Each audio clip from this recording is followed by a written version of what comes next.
पाकिस्तान और IMF के वफ्द के दरमियान मुज़ाकरात आज से शुरू होंगे। IMF mission chief northern porter की क़यादत में वफ्द पाकिस्तान पहुंच गया। आज से जुमे तक तकनीकी मुज़ाकरात होंगे। पॉलिसी मुज़ाकरात का आगाज़ आइंदा पीर से होगा।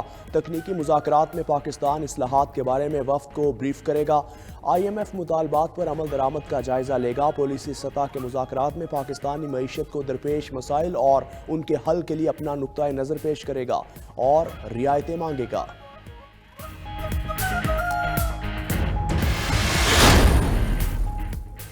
चेयरमैन PTI इमरान खान से साबिक वज़ीर आला चौधरी परवेज इलाही की मुलाकात। गवर्नर्स की जानिब से इलेक्शन की तारीख ना देने पर इजहार तशवीश। इमरान खान ने कहा, आइन शिकनी के मुर्तकिब के खिलाफ आइन में रास्ता मौजूद है। हुक्मरान इंतखाबात से भाग रहे, भागने नहीं देंगे। परवेज इलाही बोले कि इलेक्शन में ताखीर आइन शिकनी होगी, आर्टिकल 6 की कार्रवाई हो सकती है। इमरान खान की ज़ेर सदारत PTI रहनुमाओं का इजलास भी हुआ। कौमी असम्बली के साबिक अरकान की बड़ी तादाद में शिरकत।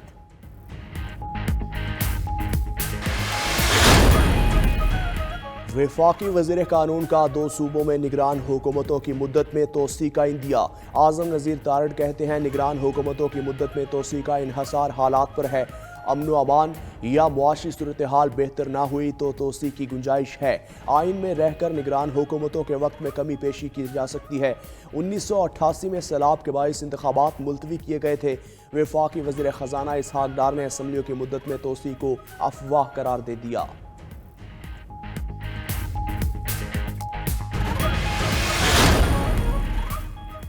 पंजाब में इलेक्शन की तारीख देने की PTI की दरख्वास्त समाअत के लिए मंजूर। लाहौर हाई कोर्ट ने गवर्नर के प्रिंसिपल सेक्रेटरी और इलेक्शन कमीशन को नोटिस जारी कर दिए।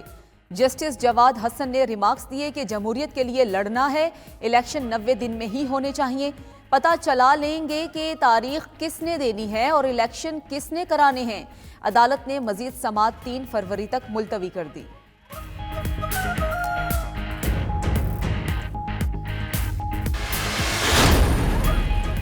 इलेक्शन कमीशन को धमकी का case. Fawad Chaudhry judicial remand पर जेल मुंतकिल।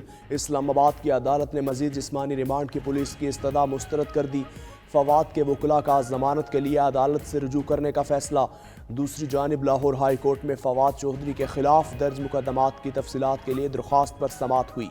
अदालत में मजीद समाअत आज होगी। वफाकी और सूबाई हुकूमत से तफसीलात तलब।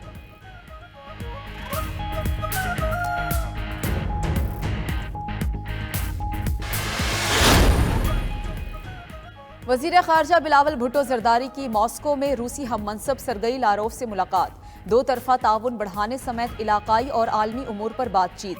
बिलावल भुट्टो बोले कि रूस से तवील और मस्बत ताल्लुकात के ख्वाहां हैं। इनका दौरा 2 तरफ़ा ताल्लुकात बेहतर बनाने की कड़ी है। सरगई लारोफ ने कहा कि पाकिस्तान के साथ ताल्लुकात बढ़ाएंगे।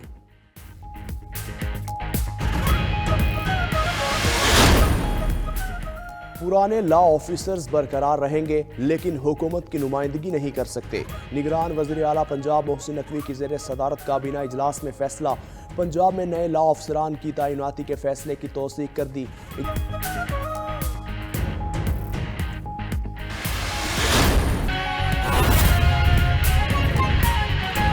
वफाकी वज़ीर कानून आज़म नज़ीर तारड़ ने निगरान सेटअप में तौसी का इंदिया दे दिया। मीडिया से गुफ्तगू करते हुए वफाकी वज़ीर कानून ने कहा, निगरान हुकूमतों की मुद्दत में तौसी का इन्हसार हालात पर है। आइन में निगरान हुकूमतों की मुद्दत में तौसी की गुंजाइश मौजूद है। आइन में रहते हुए निगरान हुकूमतों के वक्त की कमी बेशी की जा सकती है। 1988 में सैलाब के बाइस इंतखाबात मुलतवी किए गए थे। वज़ीर कानून इस्लामाबाद में मीडिया से गुफ्तगू कर रहे थे।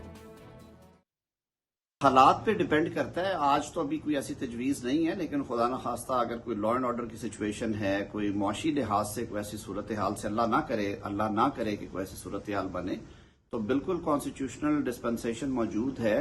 आइन में ऐसी शिक्के हैं जिनकी वजह से आप इख्तियार देते हैं आइन के अंदर रहते हुए ही कि आप उसमें वक्त की कमी बेशी की जा सकती है। लेकिन जो कानून इस वक्त सूरत हाल के मुताबिक जो आईनी वक्त है वो 90 रोज है।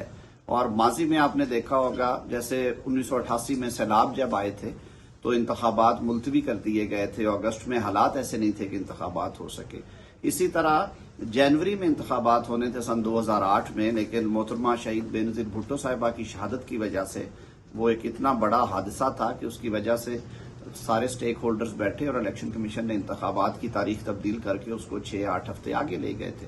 तो ये चीजें होती रही हैं और आइन में गुंजाइश है इस तरह की, लेकिन जो मेरी आपसे इस्तदा है कि ये पॉलिटिकल से ज्यादा मेरे ख्याल में जो स्टेक होल्डर्स हैं, खासतौर पे इलेक्शन कमीशन ऑफ पाकिस्तान के लिए ये सारी चीजें हैं कि वो आइन के अंदर रहते हुए मुमकिना तौर पे वो देखेंगे कि जब कौमी असम्बली के इतने हल्कों में इंतखाबात होने हैं, 2 सूबों में होने हैं, तो उसके लिए जो इखराजात और ये सारे मामलात हैं, और दूसरा जो सेंसस के हवाले से था कि सेंसस अनाउंस हुई है, तो ये सारी चीजें स्पेकुलेशंस पे हैं।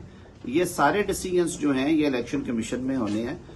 अदालती कार्रवाई का जिक्र करें, लाहौर हाई कोर्ट ने मतरूका वक्फ अमलाक बोर्ड को लाल हवेली के सील शुदा हिस्सों के हवाले से 15 रोज में फैसला करने की हिदायत कर दी।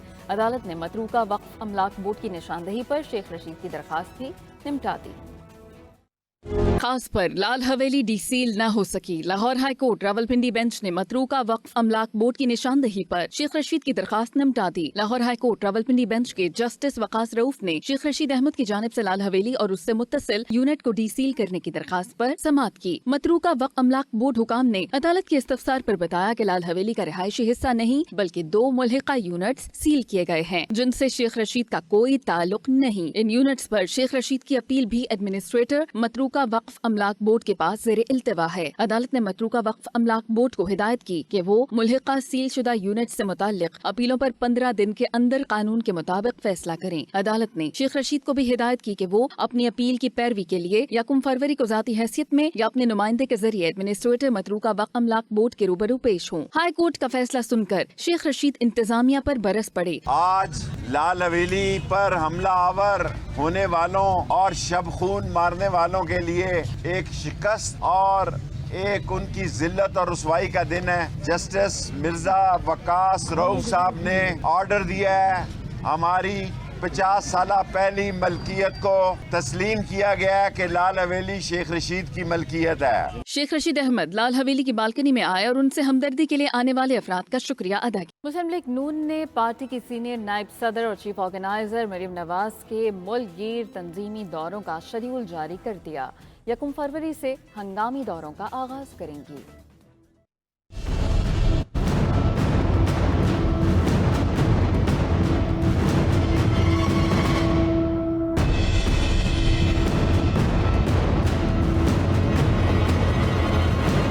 मुस्लिम लीग नून ने पार्टी चीफ ऑर्गेनाइजर के पंजाब में दौरों का शेड्यूल जारी कर दिया। मुस्लिम लीग नून के लाहौर से जारी करदा शेड्यूल के मुताबिक मरियम नवाज 1 फरवरी को बहावलपुर में वर्कर्स कन्वेंशन से खिताब करेंगी और 2 फरवरी को पार्टी का तंजीमी इजलास होगा। 5 फरवरी को मुल्तान में कन्वेंशन और 6 फरवरी को पार्टी का तंजीमी इजलास होगा। मरियम नवाज 9 फरवरी को एबटाबाद में कन्वेंशन से खिताब करेंगी। 10 फरवरी को तंजीमी इजलास होगा। मुस्लिम लीग नून के शेड्यूल के तहत 15 फरवरी को मरियम नवाज डेरा गाजी खान में कन्वेंशन और जलसे से खिताब करेंगी। 16 फरवरी को डीजी खान में पार्टी के तंजीमी इजलास की सदारत करेंगी। 19 फरवरी को रावलपिंडी में वर्कर्स कन्वेंशन होगा। 20 फरवरी को तंजीमी इजलास होगा, जबकि 23 फरवरी को मरियम नवाज सरगोधा में वर्कर्स कन्वेंशन से खिताब करेंगी। 24 फरवरी को वर्कर्स कन्वेंशन की सदारत भी करेंगी। 27 फरवरी को साहिवाल में वर्कर्स कन्वेंशन। 28 फरवरी को मरियम नवाज की जेर सदारत पार्टी का तंजीमी इजलास होगा। शेड्यूल के मुताबिक गुजरांवाला में 3 मार्च को कन्वेंशन और 4 मार्च को पार्टी तंजीमी इजलास होगा। शेखुपुरा में 7 मार्च को कन्वेंशन, 8 मार्च को पार्टी तंजीमी इजलास होगा। फैसलाबाद में 11 मार्च को कन्वेंशन और 12 मार्च को पार्टी का तंजीमी इजलास होगा। पेशावर में 15 को वर्कर्स कन्वेंशन और 16 मार्च को तंजीमी इजलास होगा। शेड्यूल के मुताबिक लाहौर डिवीजन में 19 मार्च को कन्वेंशन और 20 मार्च को तंजीमी इजलास होगा। मरियम नवाज 23 मार्च को कोयटा जाएंगी और वर्कर्स कन्वेंशन से खिताब करेंगी। 24 मार्च को कोयटा में मुस्लिम लीग नून का तंजीमी इजलास होगा। कराची में वर्कर्स कन्वेंशन 27 मार्च, जबकि 28 मार्च को तंजीमी इजलास होगा।